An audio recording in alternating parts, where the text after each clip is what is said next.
Since I bought the secluded cabin in the countryside, I started to see the tranquility of solitude as a privilege. That night, a heavy storm began to fall. The cabin windows shook, and the wind howled like something alive, piercing the absolute silence of the surrounding fields. Everything was dark. Only a few flashes of lightning briefly lit up the land. I was on the sofa, wrapped in a blanket, almost lulled to sleep by the constant sound of rain, until something changed. In one of the flashes that lit up the field, I saw a strange figure outside. It was a shadow, a tall figure, standing in the rain a good distance from the house but close enough to be visible. I froze, trying to decide if it was just a trick of the light or my imagination. I looked again, and there it was. The figure was completely black, with no defined contours, but its posture was unmistakably human. It was as if the storm had brought an unexpected visitor. My first instinct was to think it was someone lost, maybe someone who needed help. I got up slowly and went to the window. Another flash of lightning illuminated the field, and I glimpsed the figure again. It was facing away from me, completely motionless. The wind seemed to ignore it because, while everything around swayed and danced with the storm, the figure remained still, like a dark blot on the landscape. Suddenly, I felt an intense chill, as if the very air around me had turned to ice. I decided to turn on the outside light for a better look, but the bulb flickered, almost as if the light itself resisted illuminating the figure. And then, in the blink of an eye, the shadow turned to face me. I felt my heart stop. It had no eyes, no face, just a darkness that seemed to absorb all the light around it. I began to back away, my feet heavy, my breath caught. With every step back, I felt the shadow's gaze on me, even without eyes. It was as if it fed on my fear, growing stronger. The flickering exterior light cast the shadow in a type of half-darkness that seemed to pulse, almost as if it were alive. I wanted to believe it was just an illusion, a nightmare. Perhaps it was just a trick of the storm, perhaps the wind was moving something. But then, the figure started moving toward me. It wasn't a normal movement. It seemed to glide over the ground at a slow but steady pace, getting closer and closer. Panic set in and my survival instinct kicked in.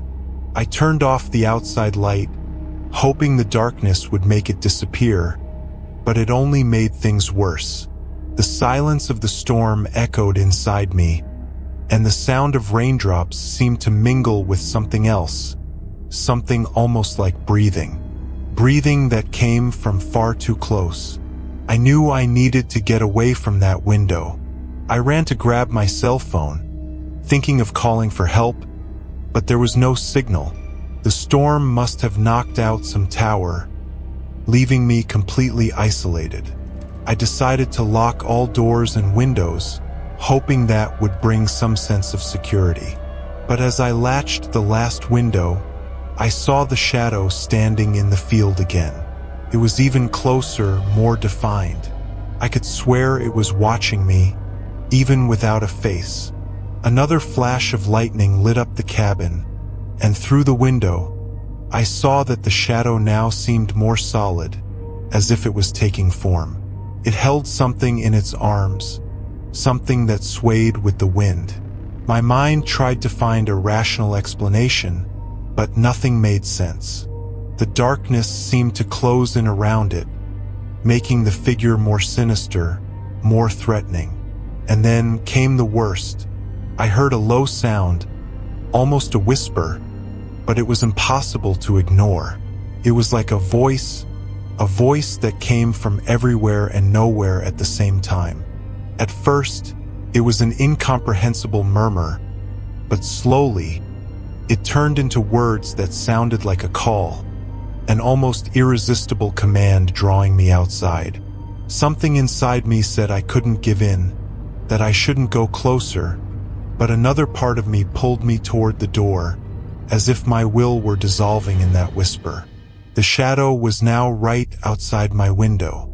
Its form was almost solid, and as lightning lit up the field, I noticed a chilling detail.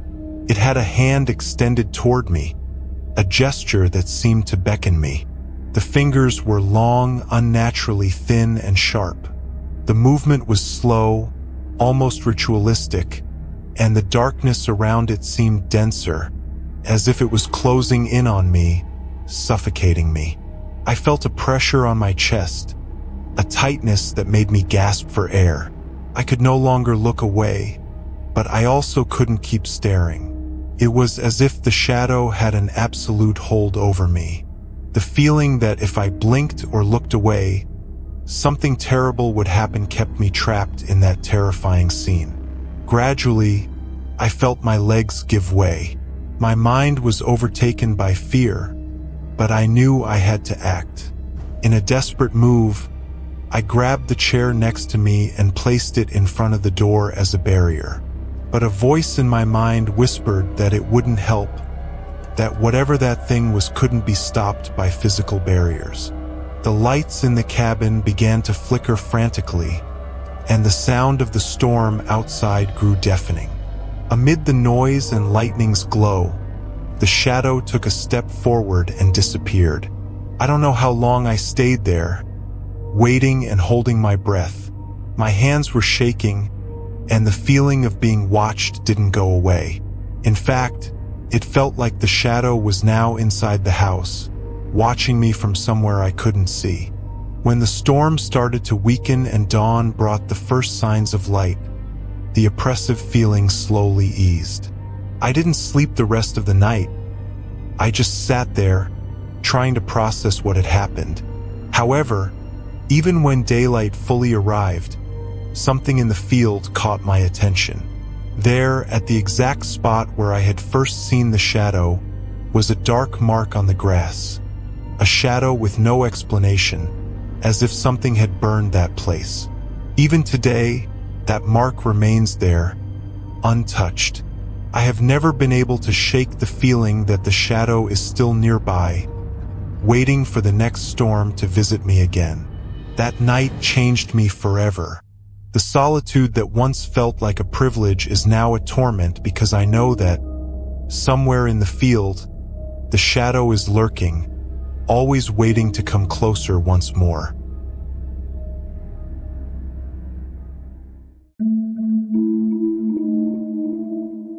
Since I started working as a night watchman in a forest observation tower, I've grown accustomed to the absolute silence of the night and the intense isolation that only the heart of the forest can provide. That night, a storm was approaching, and I could see lightning illuminating the distant sky, announcing one of the most violent storms I'd ever witnessed. The gusts of wind were so strong that they made the tower's structure creak, and I watched through the window as trees bent under nature's power. The rain began as a light drizzle but soon turned into a thick curtain that obscured visibility in every direction. The radio on the table next to me was silent, and I felt completely alone. The sound of the rain was almost hypnotic, blending with the occasional thunder. But in the background, there was another sound, something that didn't seem to belong to the storm. It was a faint sound, almost imperceptible, but it seemed to merge with the wind, like a whisper. I closed my eyes for a second, trying to focus to hear it better, and that's when the sound stood out. It wasn't the wind. It was a voice, a low voice, almost a moan, carried by the storm's fury. At first, I thought it might be my imagination. Isolation and the repetitive sound of the wind can play tricks on you. I knew that, but the voice continued, almost like a distant chant. I couldn't make out words, but there was an anguish in that sound, something that chilled me to the bone. It was as if someone was out there, lost in the darkness of the forest, calling for help in a way that felt wrong, disturbing, almost distorted. I tried to dismiss the thought, but curiosity and duty pushed me toward the tower door.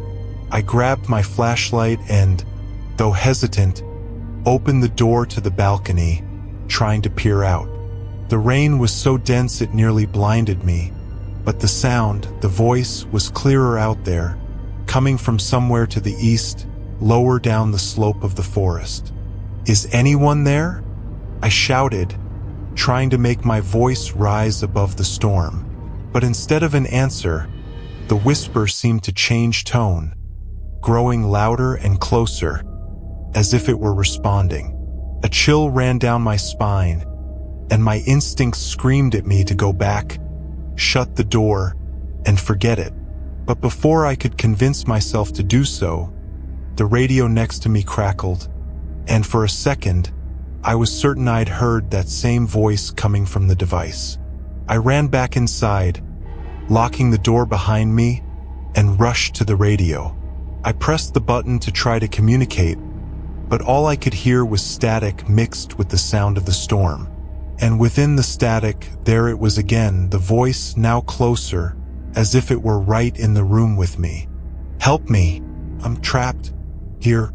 The voice was broken, but the words were clear. This wasn't a regular radio transmission. It was as if someone were right there beside me, whispering straight into my ear. I stepped away from the radio, my heart pounding as I tried to process what was happening. My mind tried to rationalize, maybe it was interference, some kind of technical problem. But deep down, I knew that wasn't normal. I knew that voice didn't belong to anyone from this world. From that moment on, the radio seemed to have a life of its own, turning on and off, and I began to hear other voices, as if they were fragments of conversations, muffled laughter, and occasionally a clearly whispered word. It was as if I were listening to echoes from another place or another dimension. The storm outside grew more intense, and with each thunderclap, the voices seemed to merge more with the sound of the rain and wind, blending into one. At one point, my flashlight began to flicker, and I realized that the space around me seemed darker than usual. It was as if a thick shadow filled the room, an invisible cloak that seemed ready to swallow me. In a fit of panic, I grabbed the flashlight and pointed it at the radio, which was still emitting strange sounds. I knew I had to get out of there, but something seemed to hold me in place, as if that voice had a power over me. "Help me," the voice whispered again, clearer, and I felt as if an invisible hand were pulling me toward the door. With effort, I forced my gaze away from the radio and tried to move away, but the voice turned into a muffled, desperate scream that seemed to echo inside my head. Each word felt like a blade, cutting through my thoughts and filling me with inexplicable dread. With each passing second, the voices grew louder until they became a deafening chorus, a mixture of laments and cries, all begging for help, all calling for me.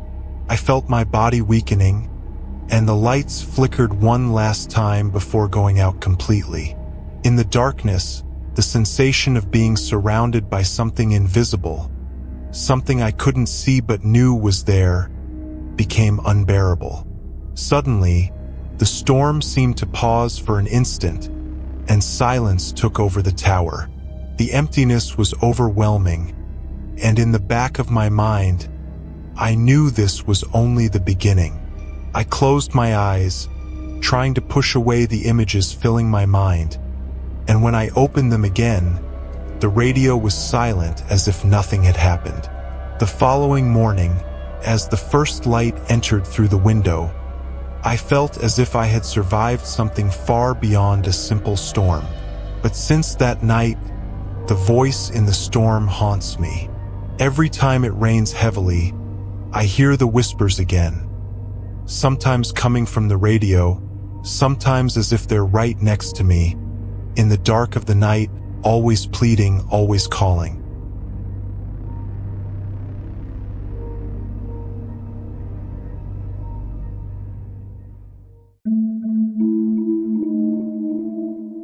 Moving to a rural area was the dream of my life. I had always hated the noise of the city, the traffic, the crowds. So finding a small property surrounded by dense forest seemed perfect. There, I would have the peace I'd always wanted, and the woods around the house gave me a feeling of protection, almost like I was in a secret refuge. But that night, I discovered that the forest also held something dark, something I could never have imagined. The night was quiet, with only the sounds of crickets and the wind passing through the trees.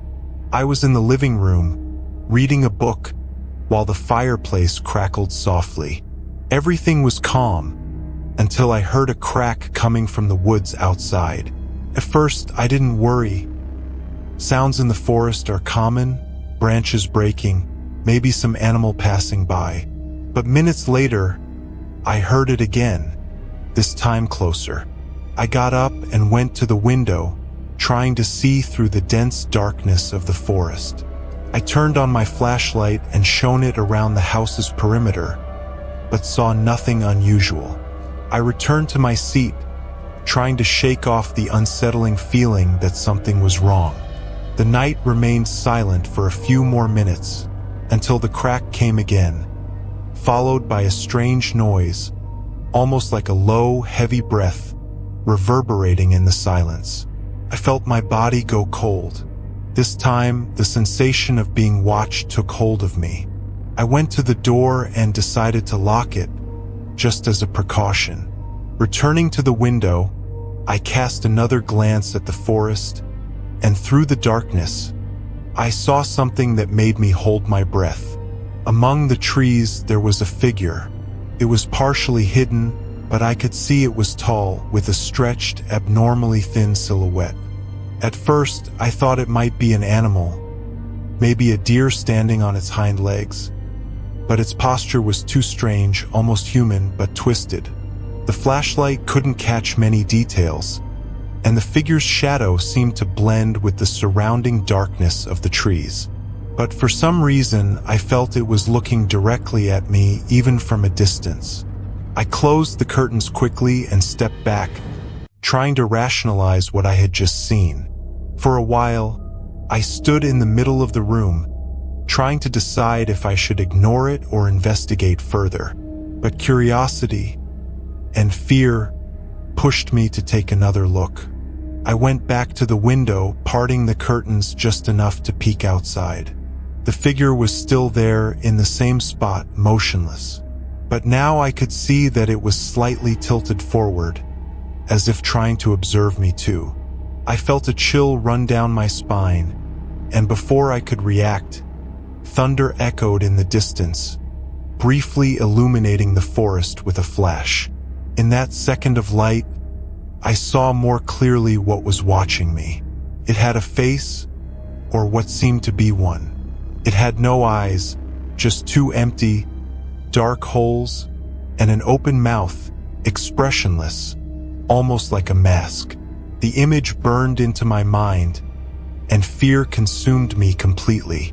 I knew I had to do something, but my body felt frozen in place. I closed the curtain and started walking through the house, checking doors and windows to make sure everything was locked.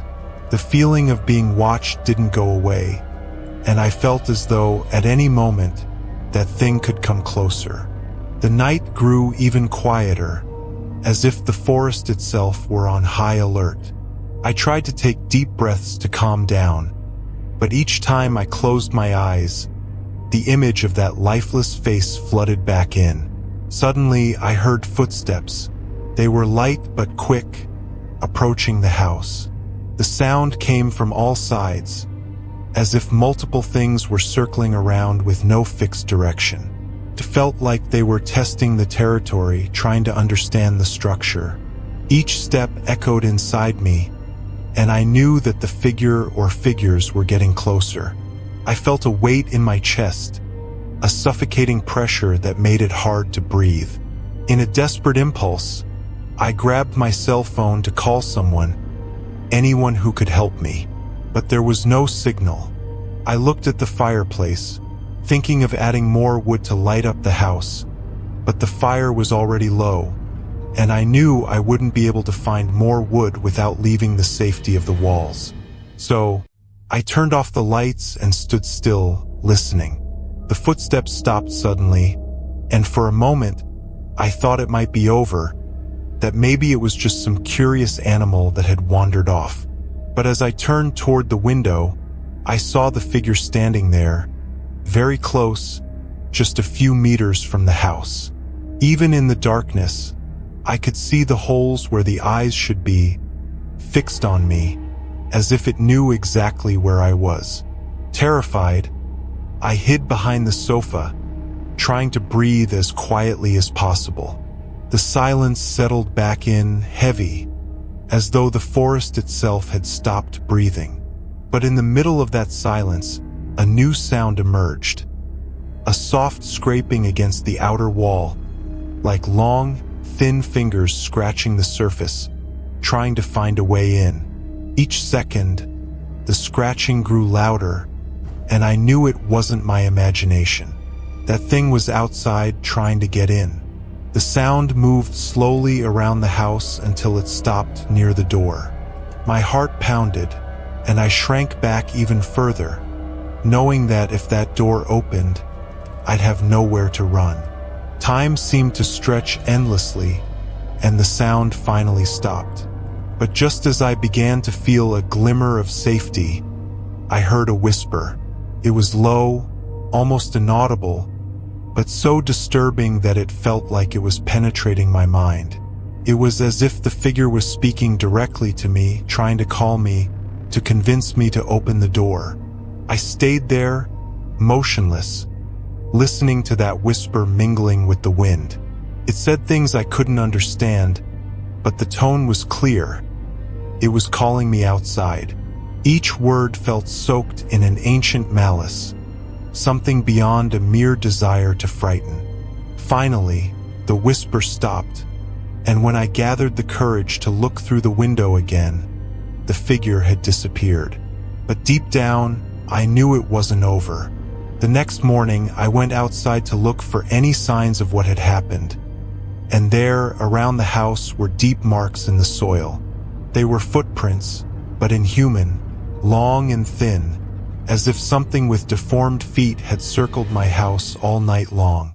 Since then, the peace I once felt in that place has vanished. I know that somewhere in the forest, that thing is still watching, waiting for another chance to come closer.